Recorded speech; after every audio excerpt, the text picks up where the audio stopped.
Hello student, good afternoon. Today we will going to discuss next topic of chapter electromagnetic induction is self induction. देखो self induction, self means स्वयं और induction means कि उसी कोयल के अंदर, means self induction का मतलब यहाँ पर क्या है कि it is the property of one coil, कि ये एक ही कोयल की प्रॉपर्टीज है कि उसी कोयल के अंदर करंट को चेंज करेंगे और उसी के अंदर ईएमएफ है वो इंड्यूस होगा। देखो करंट को चेंज करने का मीन्स यहाँ पर हमारे पास क्या है, इलेक्ट्रोमैग्नेटिक इंडक्शन, कि with the help of magnetic field current is induce. और मैग्नेटिक फील्ड है वो हमारे पास क्या है, जैसे कि ये आपको बताया था कि ओरेस्टेड एक्सपेरिमेंट, आपको ध्यान होगा जो कि थर्ड यूनिट में हमने पढ़ा था कि with the help of current magnetic field is produced and with the help of magnetic field current is induced। तो ये electromagnetism means electricity and magnetism are link to each other. तो वही चीज यहाँ पर है कि करंट को चेंज करने का मीन्स क्या है कि जैसे ही करंट को चेंज करेंगे तो ईएमएफ उसी कोयल के अंदर इंड्यूस होगा। इसको हम क्या कहते हैं, सेल्फ इंडक्शन। तो सेल्फ इंडक्शन है ये हमारे पास, जैसे कि जो फैराडेज और हेनरिक के एक्सपेरिमेंट थे, तो फैराडेज ने ज्यादा फोकस दिया, फैराडेज जो लॉ दिए थे, और जो हेनरी है उसने सेल्फ इंडक्शन और म्यूचुअल इंडक्शन के बारे में बताया। तो सेल्फ इंडक्शन क्या होता है, it is the property of a coil by virtue of which the coil oppose any change in strength of current flowing through it by inducing an EMF itself. क्योंकि induction का काम क्या होता है, EMF जो इंड्यूस होता है वो हमेशा अपोज करता है change of flow of current को। मीन सेल्फ इंडक्शन को जर्नली हम क्या कहेंगे, इनर्शिया ऑफ इलेक्ट्रिसिटी कहेंगे। सेल्फ इंडक्शन को क्या कहेंगे, इनर्शिया ऑफ इलेक्ट्रिसिटी। जैसे कि इनर्शिया ऑफ मोशन आपने पढ़ा है, इनर्शिया ऑफ मोशन, इनर्शिया क्या करता है, अपोज करता है ना। जैसे ऑफ फ्लो, जैसे कि मान लीजिए वहां पर तो हम मोशन की बात कर रहे थे कि अगर कोई बॉडी, जैसे inertia of rest, inertia of motion, inertia of direction आपने +1 में डिस्कस किए थे, मीन स्टडी किए थे आपने। तो इनर्शिया के अंदर क्या था कि अगर कोई बॉडी रेस्ट में है तो रेस्ट में रहना चाहेगी, मोशन में है तो मोशन में रहना चाहेगी, जो कि न्यूटन के फर्स्ट लॉ है, उसी को हम क्या कहते हैं, लॉ ऑफ इनर्शिया भी कहते हैं। और अगर मान लीजिए उसके ऊपर एक्सटर्नल फोर्स लगाते हैं तब भी वो क्या करती है, उसका प्रतिरोध करती है, मीन्स अपोज करती है। उसी तरह से यहाँ पर है हमारे पास कि अगर करंट को हम इंक्रीज करेंगे तो जो ईएमएफ इंड्यूस होता है वो क्या करता है, अपोज करता है फ्लो करंट को, लेकिन एक ही कोयल के अंदर करता है, इसलिए इसको क्या कहते हैं, सेल्फ इंडक्शन। तो सेल्फ इंडक्शन समझ में आ गया होगा आपको। तो जो इंडक्टर होता है उसका सिंबल इस तरह से होता है हमारे पास, ये जो सिंबल है ये किसका है, इंडक्टर का है। जैसे कि जो इलेक्ट्रिसिटी से जो अपीलियंस चलते हैं उनमें कई अपीलियंस में इंडक्टर लगा होता है। कैसे पता चलेगा आपको इसके में इंडक्टर लगा हुआ है, तो इंडक्टर है वो अपोज करता है फ्लो ऑफ करंट को। जैसे कि मान लीजिए आपने स्विच ऑन किया तो उसने थोड़ा सा टाइम लगाया ग्लो करने के लिए, और जैसे ही आपने स्विच ऑफ किया तो उसने फिर थोड़ा सा टाइम लगाया स्टॉप ऑफ ग्लोइंग के लिए। तो इट मीन्स उसके अंदर इंडक्टर लगा हुआ है। इंडक्टर है वो हमेशा अपोज करता है फ्लो ऑफ करंट को। कैसे करता है वो अभी आपको समझा रहे हैं। तो देखो बेटा, पहले तो आपके पास ये प्रॉपर्टी ऑफ वन कोयल है, मीन्स एक कोयल के अंदर ही सारा चेंज करेंगे। जैसे कि ये हमने एक कोयल ले ली, ठीक है, इस कोयल के अंदर करंट को इंक्रीज किया, करंट को क्या कर रहे हैं, हमें इंक्रीज कर रहे हैं। तो जब करंट को इंक्रीज करते हैं ना तो ईएमएफ जो इंड्यूस होता है वो अपोज करता है फ्लो ऑफ करंट को, तो ईएमएफ इंड्यूस की डायरेक्शन ये हो जाएगी। अगर इस कोयल के अंदर हम करंट को डिक्रीज करें, कि जैसे जो करंट सप्लाई कर रहे हैं ना उस करंट को हमने क्या कर दिया, डिक्रीज कर दिया। जब करंट को डिक्रीज करते हैं तो ईएमएफ जो इंड्यूस होता है वो हमेशा अपोज करता है फ्लो ऑफ करंट को। तो इट मीन्स क्या समझ में आया आपको, कि अगर जब करंट को इंक्रीज किया जाता है कि व्हेन करंट इज इंक्रीजिंग, तो सेल्फ इंड्यूस है ईएमएफ है, या हम ये कहेंगे जो ईएमएफ इंड्यूस होता है वो in direction opposite to the direction of current होगा, क्योंकि इट अपोज द इंक्रीज, वो क्या करेगा, अपोज करेगा इंक्रीज को। और अगर मान लीजिए करंट को हम डिक्रीज कर रहे हैं तो जो सेल्फ इंड्यूस ईएमएफ है वो उसी डायरेक्शन में हो जाएगा। कैसे लिखेंगे कि when current is decreasing the self induce EMF appear across the coil in same direction as the current, क्योंकि इट अपोज द डिक्रीजिंग, वो क्या कर रहा है, अपोज कर रहा है डिक्रीजिंग को। तो ये समझ में आया बेटा, डिक्रीज करेंगे तो उसी डायरेक्शन में, क्योंकि इट अपोज द डिक्रीजिंग, और जब इंक्रीज कर रहे हैं उस डायरेक्शन को, सॉरी करंट को इंक्रीज कर रहे हैं तो अपोजिट डायरेक्शन में होगा, क्योंकि ईएमएफ है वो क्या करता है, अपोज करता है, लेकिन एक ही कॉइल के अंदर होता है, इसलिए इसको क्या कहते हैं, सेल्फ इंडक्शन कहते हैं। इसको थोड़ा सा और ज्यादा अंडरस्टैंड करने के लिए क्या करते हैं, हम एक एक्सपेरिमेंटली डेमोन्स्ट्रेशन करते हैं सेल्फ इंडक्शन के लिए। Experimentally demonstration of self induction, या हम ये कह देंगे, जैसे कि मान लीजिए क्वेश्चन आपके पास यही आ जाए, काफी इंपोर्टेंट टॉपिक है ये दोनों, self induction and mutual induction. तो इसका एक्सपेरिमेंटली डेमोन्स्ट्रेशन है सेल्फ इंडक्शन का, वो कैसे करें, experimentally demonstration of self induction, कि किस प्रकार से एक्सपेरिमेंटली डेमोन्स्ट्रेट कैसे करें। तो देखो बेटा, experimentally demonstration of self induction को समझने के लिए एक एक्सपेरिमेंट करते हैं सेल्फ इंडक्शन को समझने के लिए। और एक एक्सपेरिमेंट में हम क्या करते हैं कि दो बल्ब ले लेते हैं। Let us consider there are two bulbs in which one bulb is connected across या connected with resistance and second bulb is connected with a inductor। किसके साथ कनेक्ट है, इंडक्टर, और इसका इंडक्टेंस क्या होता है, L। जैसे ये रजिस्टर है, रेजिस्टेंस क्या होता है, R। ऐसे ही क्या है, इंडक्टर, इंडक्टर, और ये इसका क्या है, इंडक्टेंस, जिसको हम किससे रिप्रेजेंट करते हैं, L से रिप्रेजेंट करते हैं इंडक्टेंस को। तो एक तो हमने दो बल्ब ले लिए, जिसमें एक तो किसके साथ कनेक्ट कर दिया, रेजिस्टेंस के साथ, और दूसरा किसके साथ कनेक्ट कर दिया, इंडक्टर के साथ कनेक्ट कर दिया बल्ब। ठीक है बेटा, और यहाँ पर हमने क्या लगा दिए कि बैटरी लगा दी, और यहाँ पर एक टैपिंग की लगा दी। ये हमारे पास क्या है, की, और ये हमारे पास क्या है, कि बैटरी है। समझ आया बेटा। अब देखो क्या करेंगे कि व्हेन की इज प्रेस, स्टार्टिंग में क्या कर रहे हैं, की को प्रेस कर रहे हैं। की को प्रेस करने का मतलब की को क्लोज करना। ठीक है बेटा, तो जब की को क्लोज करते हैं मीन्स प्रेस करते हैं, तो बल्ब B1 है ना, बल्ब B1 ग्लो इंस्टेंटली, एकदम से। जैसे ही की को क्लोज करते हैं वैसे ही बल्ब B1 है वो ग्लो करता है इंस्टेंटली। ठीक है, विद ब्रिलियंस मीन्स काफी ज्यादा चमक के साथ, क्योंकि बल्ब B1 है वो किसके साथ कनेक्ट है, रेजिस्टेंस के साथ कनेक्ट है, और no EMF is induce in a resistance, no EMF is induce in a resistance.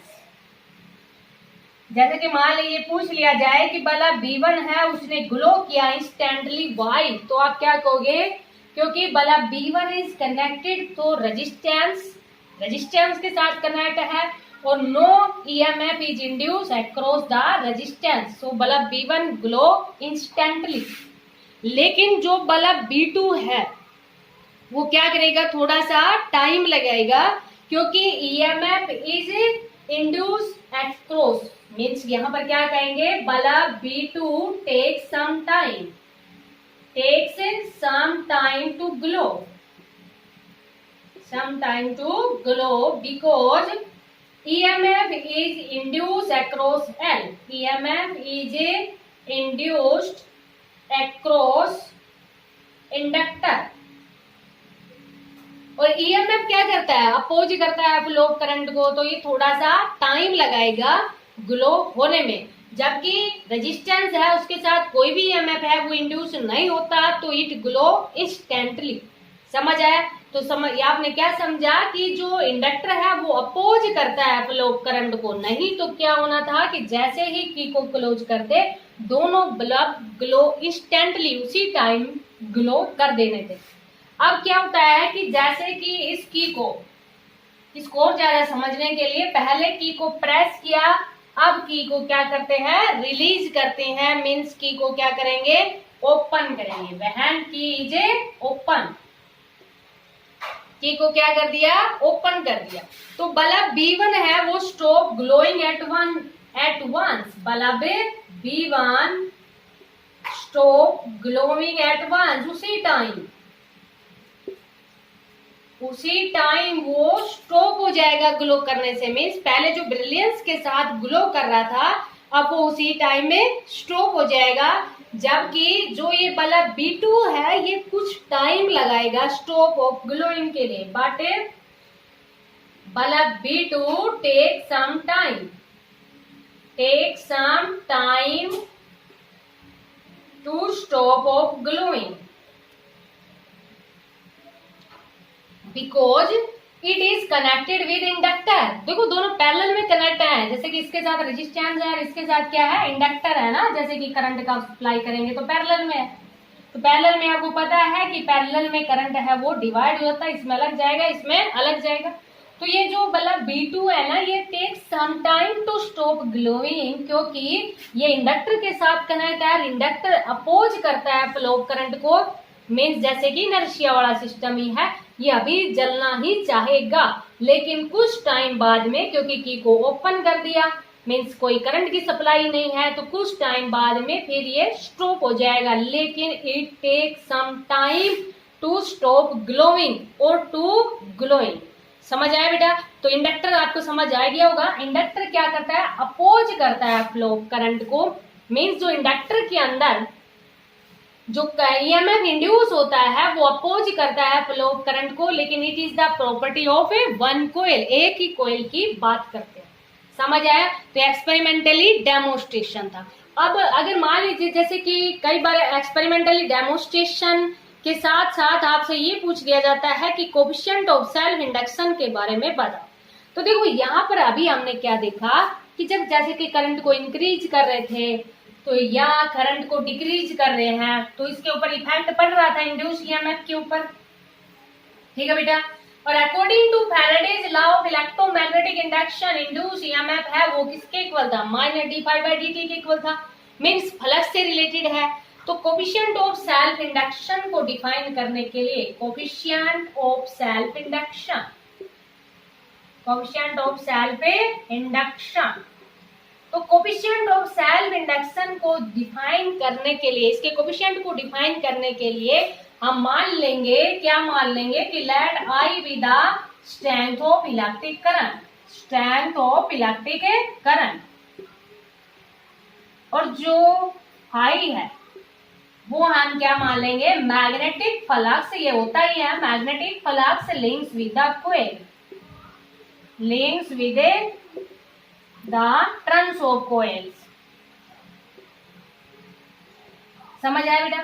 तो जो मैग्नेटिक फ्लक्स होता है ना वो डायरेक्टली प्रोपोर्शनल होता है। इट वाज फाउंड दैट कि magnetic flux links with the turns of coil is directly proportional to the current, कि वो डायरेक्टली प्रोपोर्शनल होता है करंट के। और जब प्रोपोर्शनलिटी को हटाते हैं तब हम क्या लेते हैं, एल। तो यहाँ पर एल है ना, ये हमारे पास क्या है, coefficient of self induction, where L is coefficient of self induction, coefficient of a self induction. ये कोएफिशिएंट है किसका, सेल्फ इंडक्टेंस, सेल्फ इंडक्शन का, and is called, and is it is called self inductance, और इसको हम क्या कहते हैं, सेल्फ इंडक्टेंस कहते हैं। समझ आया बेटा? तो जो सेल्फ इंडक्टेंस है ना वो किसके इक्वल आ गया भाई, L is equal to 5/I के इक्वल आ गया। सेल्फ इंडक्टेंस है वो किसके इक्वल आया, 5/I के इक्वल आ गया। और अगर मान लीजिए करंट को यूनिटी ले लिया जाए, मीन्स यहाँ पर करंट है उसको कितना ले लिया जाए, यूनिटी ले लिया जाए, तो सेल्फ इंडक्टेंस है वो किसके इक्वल आ जाएगा, magnetic flux links with the coil के इक्वल आ गया। Means if I is equal to 1, क्या लिखा, if I is equal to 1 means unity, then self inductance is equal to the magnetic flux links with the turns of the coil. समझ में आया बेटा? तो जैसे कि मान लीजिए इस तरह से क्वेश्चन पूछ लिया जाए कि किस कंडीशन के ऊपर जो सेल्फ इंडक्टेंस है वो मैग्नेटिक फ्लक्स के इक्वल होगा, तो कब होगा कि when unit current is flowing through the coil, then L है वो किसके इक्वल आ जाएगा, फाई के इक्वल। समझ में आया बेटा? नेक्स्ट देखो हम इसको ऐसे भी डिफाइन कर सकते हैं, जैसे कि न्यूमेरिकल्स में लगभग यही फॉर्मूला यूज होगा हमारे पास। We know that E is equal to according to Faraday's law of electromagnetic induction, E is equal to कितना होता है, minus d pi by D t होता है। Negative sign indicated that it oppose the change in flux. Induce EMF है वो क्या करता है, अपोज करता है चेंज ऑफ फ्लक्स को। और अभी हमने लिखा था ना कि फाई इज इक्वल टू कितना आया था, एल आई आया था, तो इसको हम ऐसे भी लिख देंगे ना, डी माइनस डी टी, और फाई की जगह कितना लिख दिया, एल लिख दिया ना। तो ये एल तो कांस्टेंट है, इसको तो हम आगे ले आए, और चेंज कौन हो रहा है, करंट को ही तो चेंज कर रहे थे ना, तभी तो ईएमएफ के ऊपर इफेक्ट पड़ रहा था। तो यहाँ से कितना आ गया, E is equal to minus L D I by D T आ गया। अगर ये मैग्नीट्यूड की बात कर ले तो देखो यहाँ पर पहले तो मैग्नीट्यूड में नहीं, पहले तो साइन में लेते हैं कि if d I by D t is 1 then E है वो किसके इक्वल आ जाएगा, माइनस एल के इक्वल आ गया। मीन्स यहां से हम क्या कह देंगे कि कोफिशिएंट ऑफ सेल्फ इंडक्टेंस है वो न्यूमेरिकली इक्वल है किसके है, इंड्यूस ईएमएफ के, लेकिन कब है, when rate of change of current flowing through the coil is unity. समझ में आया बेटा? मीन्स यहां से हम क्या कहेंगे कि coefficient of self inductance of a coil is equal to the induce EMF. देखो इसको लिखोगे तो कैसे लिखोगे, coefficient of self inductance is equal to EMF induced in coil if induced in a coil if a rate of change of current is a unity। या हम ये भी कह सकते हैं कि unit rate of change of current flowing through the coil, then self inductance of coil is equal to the EMF induced in the coil। समझ में आया बेटा? अब देखो ये हमारे पास जैसे करंट टाइम इस तरह की क्वांटिटी आ रही है, तो सेल्फ इंडक्शन है ये कैसी क्वांटिटी है, scalar quantity. Self induction is a scalar quantity. कैसी क्वांटिटी होती है ये, के स्केलर क्वांटिटी होती है। ये अभी आपको बताया था कि जो हमारे पास इनर्शिया ऑफ इलेक्ट्रिसिटी भी बोलते हैं, ये समझ में आ गया होगा आपको। ठीक है बेटा? तो अब देखो हमें इसका डायमेंशनल फॉर्मूला जैसे यूनिट है उसको डिफाइन करना है। तो अभी हमारे पास क्या आया था, इन मैग्नीट्यूड की अगर बात करें, वैसे तो साइन किसका होता है, माइनस का होता है, लेकिन जैसे कि यूनिट के लिए इनके लिए डिफाइन करने के लिए हम मैग्नीट्यूड की बात कर लेते हैं, लेकिन साइन लगाना चाहो तो आप साइन भी लगा सकते हो इसमें। तो E इज इक्वल टू कितना है, minus L D I by D T है ना, तो L इज इक्वल टू कितना आ गया, माइनस E, इसको उस साइड ले जाएंगे डी टी बाई डी आई। समझ आया बेटा?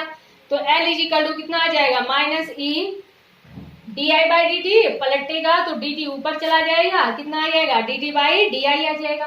तो इंडक्टेंस की जो यूनिट होती है ना वो हमारे पास क्या होती है, हेनरी। ठीक है, इंडक्टेंस की जो यूनिट है वो क्या होती है, हेनरी। और ये जो ईएमएफ है ना, तो इसको हम ऐसे भी लिख सकते हैं ना, minus E divide by D I by D T. ठीक है, तो जो इंडक्टेंस होता है, सॉरी जो ईएमएफ होता है वो हमारे पास क्या होता है, वोल्टेज ही होती है। तो इसकी यूनिट क्या हो जाएगी, वोल्ट मींस 1 हेनरी है ना, वो किसके इक्वल है। और करंट की यूनिट क्या होती है, एम्पियर और पर सेकेंड। तो इसको हम ऐसे भी लिख सकते हैं ना, volt second divide by ampere, volt second divide by ampere. तो 1 हेनरी है ना, 1 हेनरी वो किसके इक्वल है, 1 वोल्ट। 1 लगाना चाहो तो 1 भी लगा दो, क्योंकि यहाँ 1 लगाया हुआ है। तो 1 volt second divide by ampere. Means अगर अब आपको ये डिफाइन करना आ जाए, डिफाइन 1 हेनरी, कि 1 हेनरी है ना उसको डिफाइन करो, तो बिल्कुल सिंपल है बेटा। 1 हेनरी को डिफाइन करने के लिए जब ईएमएफ तो आपके पास कितना हो 1 वोल्ट और rate of change of current है वो कितना हो 1 एम्पियर पर सेकेंड, देन ये हमारे पास किसके इक्वल आ जाएगा 1 हेनरी के इक्वल आ जाएगा।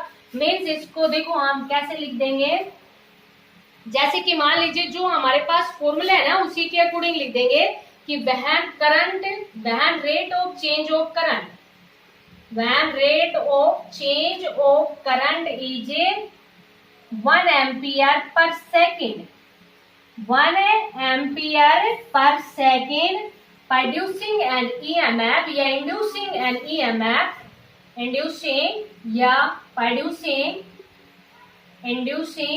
N EMF of 1 volt.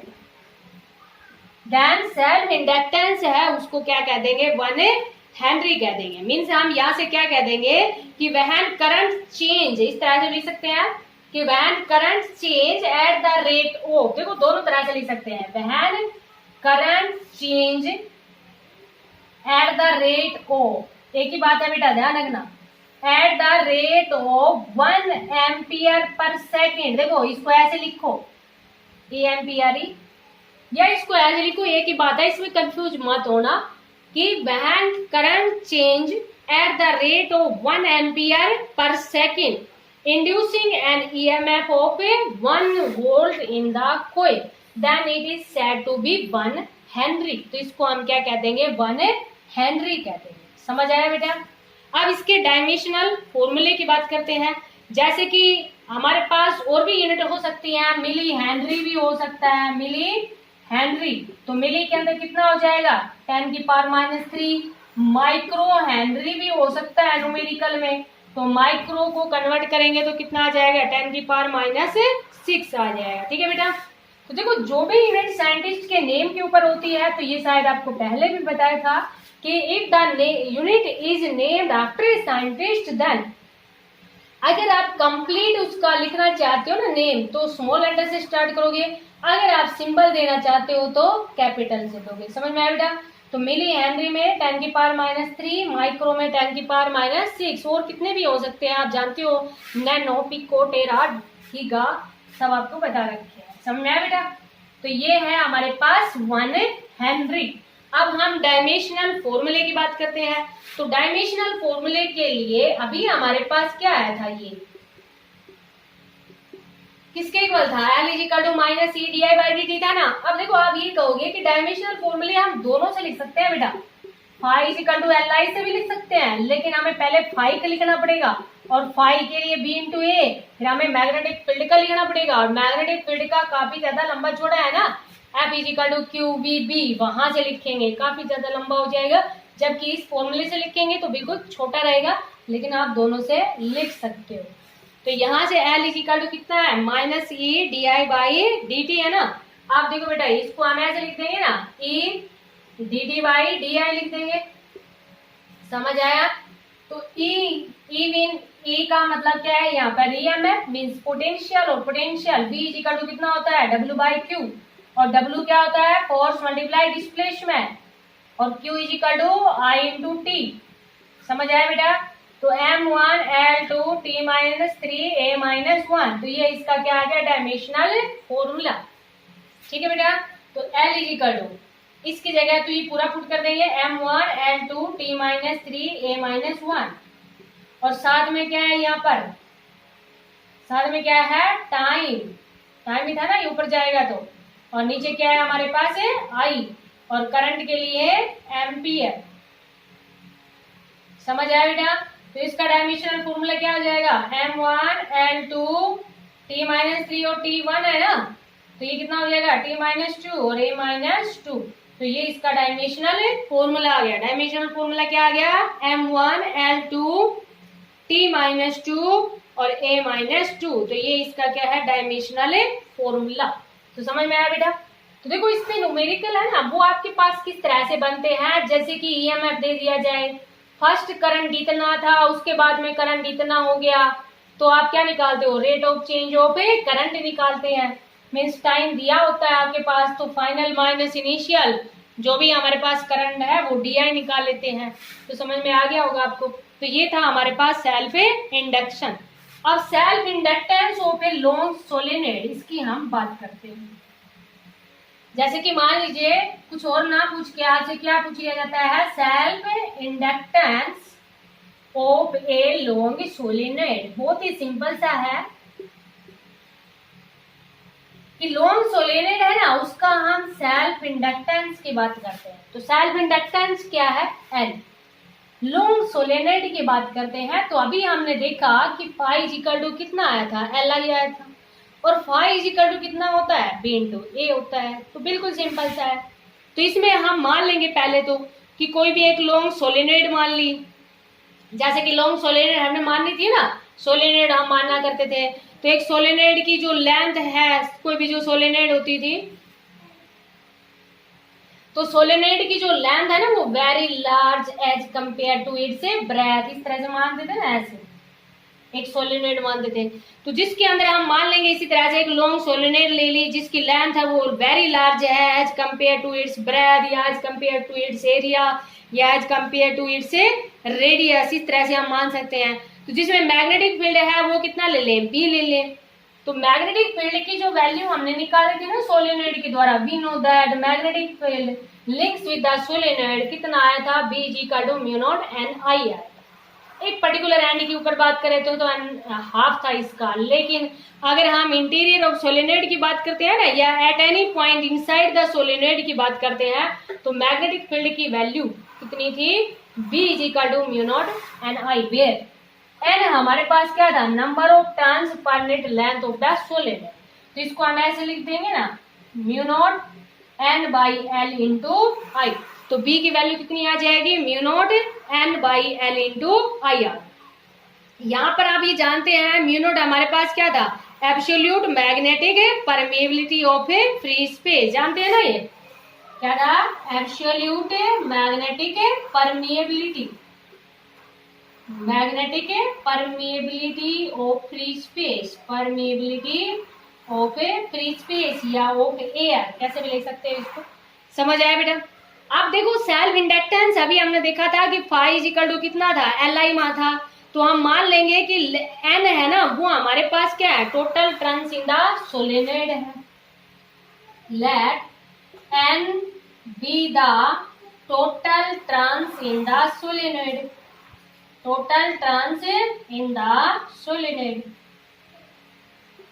ठीक है बेटा। तो देखो फाई इज इक्वल टू, पहले तो फाई इज इक्वल टू कितना होता है, बी इंटू ए होता है।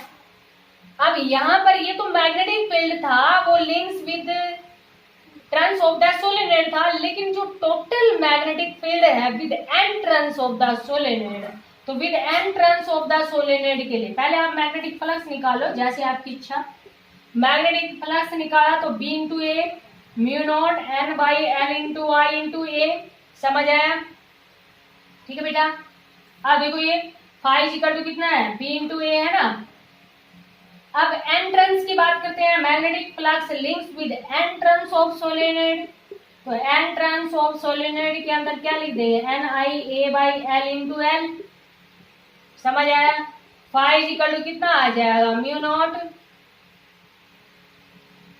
एंट्रेंस ऑफ सोलेनोइड की बात करते हैं तो क्या करेंगे, एन से मल्टीप्लाई कर देंगे। तो एन से मल्टीप्लाई किया तो कितना आ गया, N square I A by L आ गया, समझ आ गया बेटा।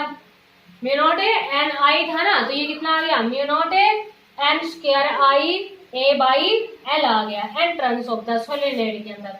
और we know that phi is equal to कितना है, एल आई है ना। तो फाई की जगह कितना पुट कर दिया, एल आई पुट कर दिया, तो mu naught N square I A by L आ गया। आई से आई कैंसिल हो गया।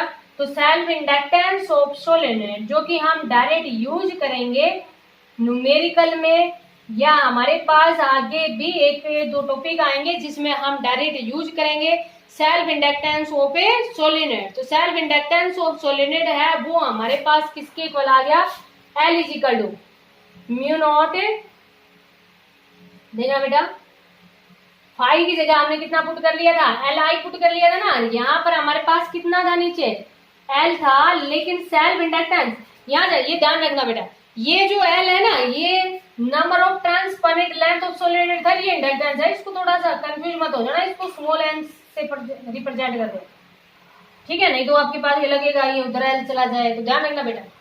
एल इज इक्वल टू कितना आ गया, mu naught N square A by, इसको स्मॉल एल ले लेना, जो हमने लिखा था ना number of turns per metre length of the solenoid, तो शायद स्मॉल एल ही लिखा था लेकिन यहाँ गलती से लिख दिया कैपिटल। तो number of turns per metre length of the solenoid, तो ये आ गया हमारे पास self inductance of a solenoid. तो डायरेक्ट न्यूमेरिकल के लिए आपको डायरेक्ट फॉर्मूला यूज करना है ये, ठीक है बेटा। और अगर मान लीजिए हम किसी मीडियम की बात करते हैं ना, तो मीडियम की बात करेंगे तो इस म्यू की जगह, ये हमने पर रिलेटिव परमिएबिलिटी की बात कर रहे थे ना, तो एक मीडियम की जगह ना फिर हमारे पास, जैसे कि यहाँ पर हम मीडियम ले लेते, तो इसमें कंफ्यूज मत होना, ये तो एयर की बात कर रहे हैं ना, अगर मीडियम ले लेना तो यहाँ म्यू हो जाएगा बस। तो मीडियम की बात करते हैं तो रिलेटिव परमिएबिलिटी की बात करते हैं ना, और रिलेटिव परमिएबिलिटी में ना म्यू है, उसकी जगह हम ये पुट कर देंगे mu R mu naught N square A by L, sorry क्या था ये, स्मॉल एल। तो ये आ गया हमारे पास self inductance of solenoid in medium, self inductance of solenoid in air. शायद आपको समझ में आ गया होगा, तो इसको आप अच्छे से अंडरस्टैंड करना। न्यूमेरिकल इसके बहुत ही सिंपल है, आप कोशिश करना उनकी करने की। Thank you, have a nice day.